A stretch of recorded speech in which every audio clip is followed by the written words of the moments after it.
Hey, what's up, comic fans? Mr. Q Comics. Welcome back for some more show and tell. Okay, today I've got another old haul. This is a work trip haul from the very end of 2022. I think it was in December. I can't remember. It was right before the holidays. I had a couple of last minute trips for work come up.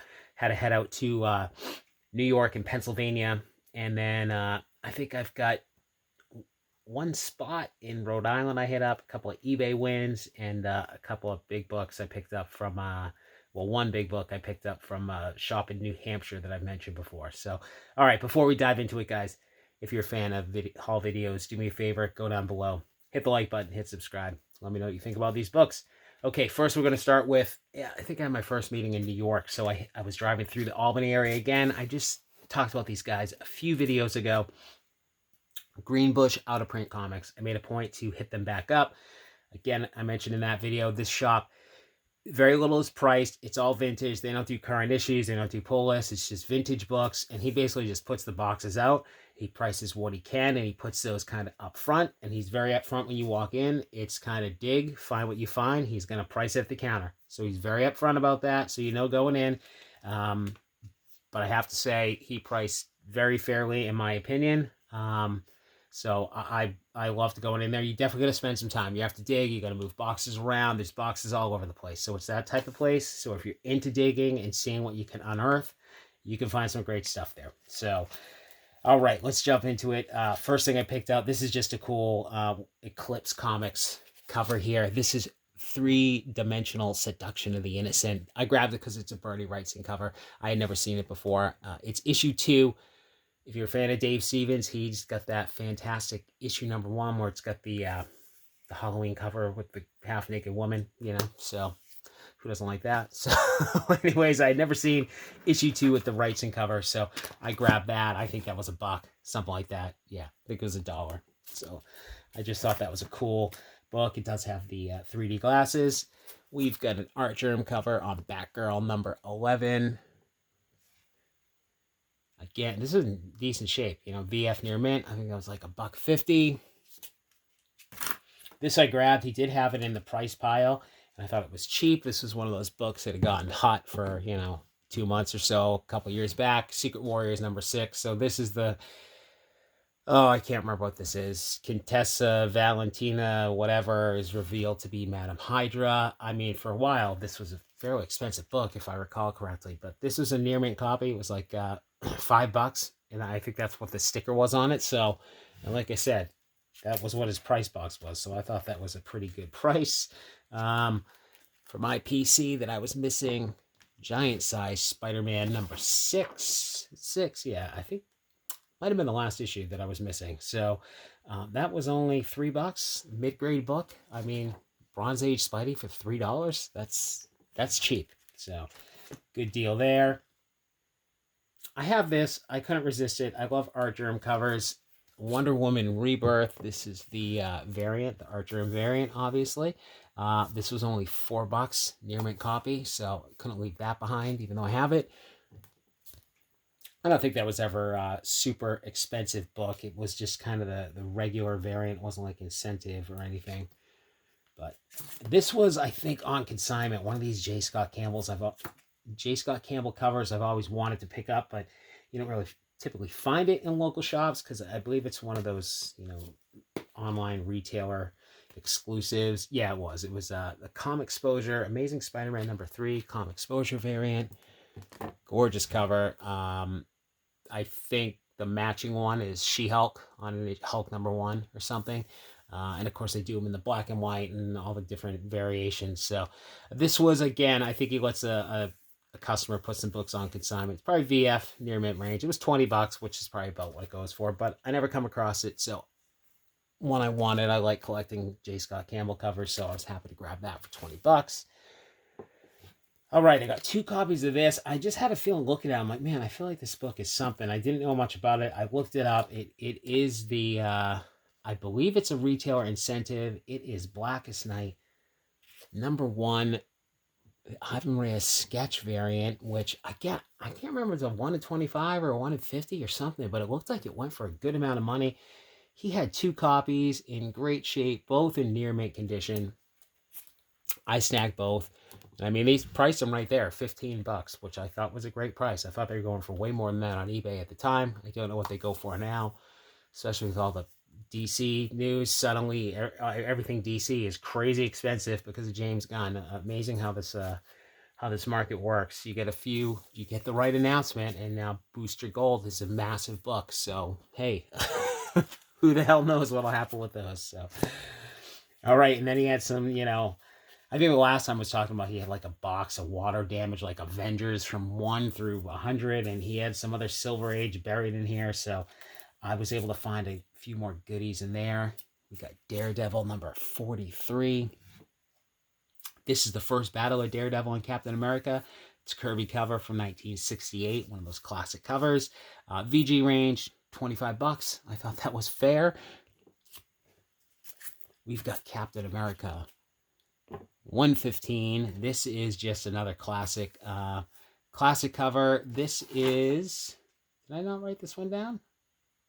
Oh, this is Marie Severin from 1969. Again, mid-grade book. This is one of those cool sought-after covers. I think it was like $20.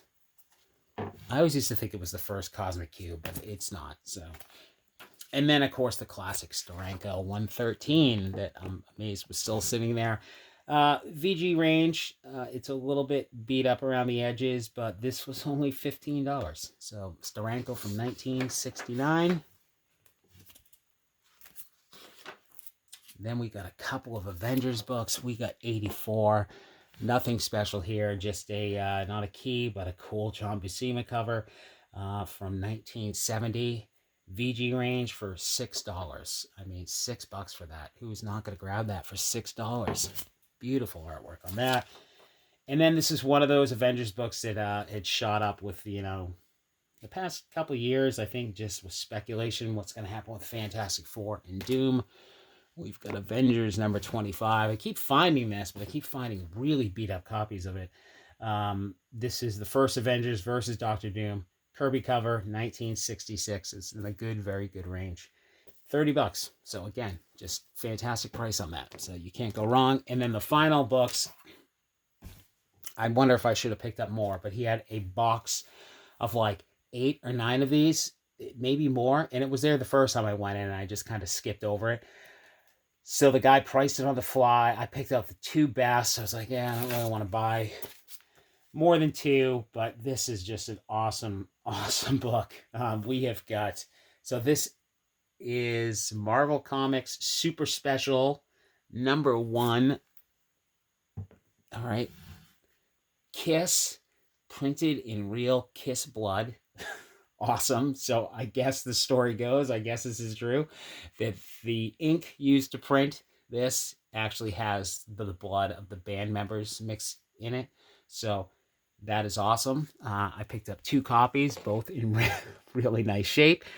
I think it was $75 for each copy, which I thought was dirt cheap. I think it easily goes for double, at least at the time, it was easily going for twice that on eBay. Probably should have grabbed more, but man, Kiss was never one of my favorite bands. I saw them live, probably well past their prime. But man, my memories of Kiss, my brothers grew up in the 70s. They had 8-track players. And when I was a little kid, their old 8-tracks were always, for some reason, they were floating around and ended up in storage in one of my drawers in my dresser drawers in my bedroom. And they had Kiss 8-tracks, which I just remember being mesmerized as a kid, looking at the album covers. Kiss, Full Gear, Gene Simmons in particular with the monster boots, just absolutely like, what is this? So, man, how can you not love this if you're a comic fan or a classic rock fan? So super happy to get both copies for $75. I thought that was awesome. I think it's awesome that the ink has their blood in it. Stuff like that is just quirky stuff like that. I think is so cool. So super happy to grab those. I really wish I had grabbed at least another copy of this, but all right, next shop. So then can't remember. I probably had a meeting the next day, and then I had to head to Pennsylvania for another meeting, and it was snowy, shitty weather, and I'm like, all right, I'm gonna drive out to the shop. So it was in a mall in Harrisburg. This mall was like dead, like nothing in this mall. It was really weird. All the shops had been like closed. But I was able to hit up this comic shop, had a ton of stuff. It's called Dimension X Comics. It's in Harrisburg, PA. I just looked them up before I'm shooting this. Unfortunately, it looks like they had to close the store down due to what he put as a weather-related incident on Christmas Day. That really sucks. Doesn't look like they've reopened. I thought the shop was amazing for if you're into statues. They had it. It was one of the shops that just has a ton of stuff. Gaming, uh, you know, pops, all kinds of collectible stuff. Does store exclusives. He was showing me some of the store exclusives. I must have hung out in there for 2 hours. The shop owner was fantastic. We were chatting, and I don't know. It's just too bad to see he had to shut down his physical location. He was complaining about that unit and the landlord, and the heat in the unit was really weird. So I don't know if it was tied to that or not, but I hope everything works out for the guys. I hope they're able to get a new spot because it was a very good shop. Anyways, I walked in. I asked, "Hey, do you have any Golden Age?" Like I typically do. He had like 7 boxes tucked in the corner. He's like, "Yeah, you can dig through whatever you want there. I'll have to price it. I haven't priced all that stuff out yet. It had already been picked through, but I went through. I grabbed a bunch of books, priced them out. I ended up picking a few. We will start out with Chamber of Chills, number 23. So let me see. This is probably VG Fine Range. This is volume 1 of Chamber of Chills. I think there was like 4 issues, like changed from another title. So I think it was 4 issues. I could be totally wrong. Al Iverson cover from Harvey, 1951. This one's probably VG Fine Range. Really nice shape. That was $250, which I thought was a good price. And I grabbed this other copy. This is from volume 2. Chamber of Chills, number 16. This is Lee Elias cover from Harvey, 1953. This was VG range, and this was $200. So those are the 2 I had picked out. And then we got chatting, somehow talking about Golden Age and just how crazy it can be. And he was telling me the story of a guy just showing up one day who had a suitcase, an old suitcase with just random comics stuffed in it, and how he opened it up and it was just had like random books, a bunch of Golden Age in there, and just some crazy stuff. And he said another guy had gone through it, and it picked out. He was trying to describe the book, and it sounds like it was an old Schoenberg cover. And I'm trying to think of the name. I'm trying to think of what it was. Startling Stories. I think it might have been like Startling Stories number 23. I think it's the one that's got 3 guys in white hooded cloaks with a girl tied up on the cover, and I'm totally drawing a blank what it is. Anyways, so I missed out on that, but he's like, I'll if you want to look at him, I still got him kicking around somewhere. So sure enough, he comes up with this old hard shelved leather suitcase like you'd see someone using to travel in the 1940s or something. Unlocks it, and right on the top of the stack is this book. And I'm like, what? How is this just sitting? You've had this sitting in the suitcase for years, but I was really happy to see this. We got America's Best Comics, number 21. It's this cool infinity cover from Alex Schoenberg, Meador Publishing, 1947. So I didn't know what this went for, but man, this is in pretty good shape. It's in VG range, got a little bit of a spine roll. It's got these spots. I thought they were holes at first. It looks like they're just paint or marker. I don't know. But man, I thought that looked really nice. I don't know what this goes for. I don't know if I overpaid for it. I think I got a pretty good price. It was like $400, which I was just happy. The whole experience of the way the way I'm in there. He tells me the story. He still got the suitcase, and then it was all like coverless books. He said a lot of it was trash. I think the comic he had sold, the other Schoenberg, I think the cover was detached, but he said he got like $2,000 or something for it. So it had to have been an amazing book. So, anyways. I had to have this. Just really happy to find it. Just the way it opened the box. And this is just right on the top of the stack in this old suitcase. So super cool pickup. Really happy to find that. All right. Next one was a totally different trip. I think it was in Rhode Island doing a small job at a brewery or something. And I always hit up when I'm down there. I think it's just called Rhode Island Antiques Mall. I think it's in Pawtucket. So I've got some good books there before, and they had this, and I totally hemmed and hawed on this book. This is a classic EC cover, and this is probably the worst condition comic I've ever purchased. It is not just the spine on the cover is split. Everything is split. The entire book is split in half. I've never seen that happen before.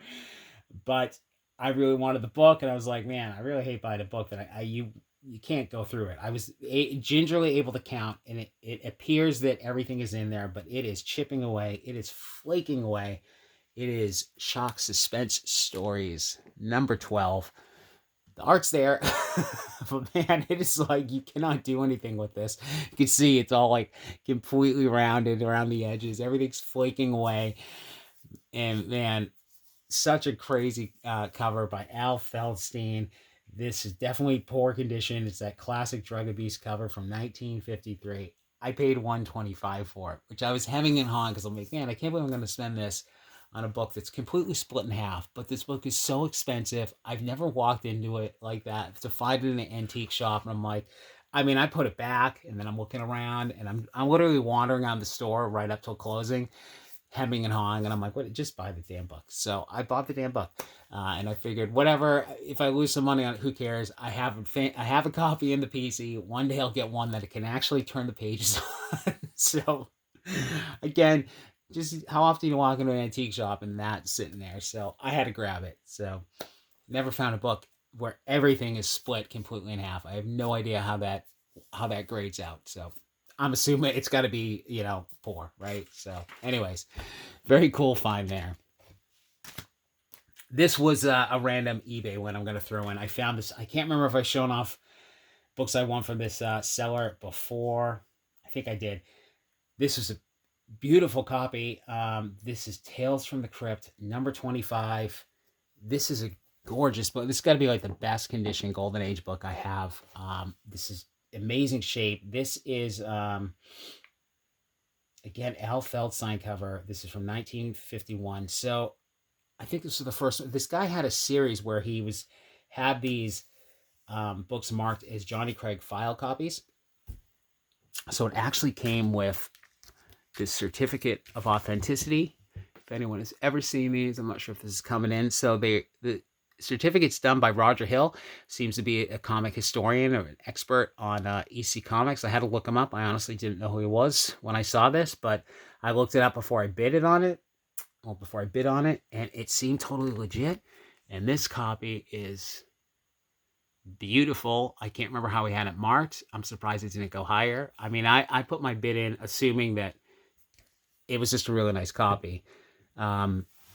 It's definitely mid-grade, fine, got to be high fine range. So I won this for less than $450, which I thought was a great price for EC Tales from the Crypt in that condition. So and the file copy thing just adds to it. I did win a couple other books that were file copies as well. This guy had a ton of great auctions. Seems like he stopped selling for a bit, but man, he had a lot of pre-code stuff up for a while. So super happy with that win. I don't know how we got it. So I thought it was a great price. So I'm surprised other people didn't bid it up. So very happy to add that one to the collection. Last two books. Hit up Little Giants Comics and Collectibles in New Hampshire again. I brought this shop up multiple times. They do the old school comic book show in April every year, which is coming up quickly. If you guys are in the area, you should definitely check it out. It is just comics and art, no filler, just awesome comics. He brings in awesome dealers that are flying from California, and I mean, tons of Golden Age, just great high-end books. It was a fantastic time. I got some amazing pickups last year. Sure, I got a video up of it. So these two books, Dave Stevens cover, I was missing. I saw it the last time I was there. I think he had it for $30, but honestly, I think he threw it in with the book, the final book that I bought from him. So we got Twisted Tales, just a one shot, I believe. Dave Stevens from 1986. Just another amazing cover. What more can you say? It's Dave Stevens. It's gorgeous. So it's scuffed up on the back. Presents well from the front, but it's one of those black covers, square bound. So it's really scratched up on the back. So VF range, but super happy to have that. I think I'm only missing a few Dave Stevens that I've been looking for. And then finally, I had seen this one of the other times, and I mentioned it. He's like, yeah, I still got it out back. I probably overpaid a little bit, I think, compared to what I might have found on eBay, but I was just super happy to buy it. I would have got a better deal if I'd had cash, but I think I had just flown in from another job, and I don't usually travel with cash on me like that. But I was able to pick up a copy of Teenage Mutant Ninja Turtles #1, third print. It's beat up, VG fine, something like that. Definitely mid grade. So $500, which I thought was a fair price. You might find it cheaper nowadays. Again, this was a little while ago, so market's cooled a bit, but still. Finally got a copy of Ninja Turtles 1 that actually at least looks like in the original format. Third print, maybe one day I can get up to the second print, but super happy to actually have a copy of this in the actual, original format. So cool. Got to be one of the top modern books you'd want to have in your PC. I was never a huge Turtles fan of the comics, but I loved the cartoon as a kid and played with all the toys. Don't know why I never got into the comics, but I've been recently trying to get more of these into my collection. If there was a book I was going to buy for, investment purposes from the modern age, it would absolutely be Teenage Mutant Ninja Turtles #1.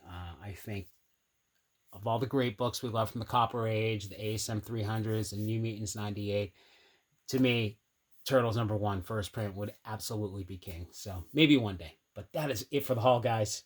If you're a fan, again, please do me a favor. Go down below, hit like, hit subscribe, leave me some comments. Let me know what you think about the haul. Talk to you soon.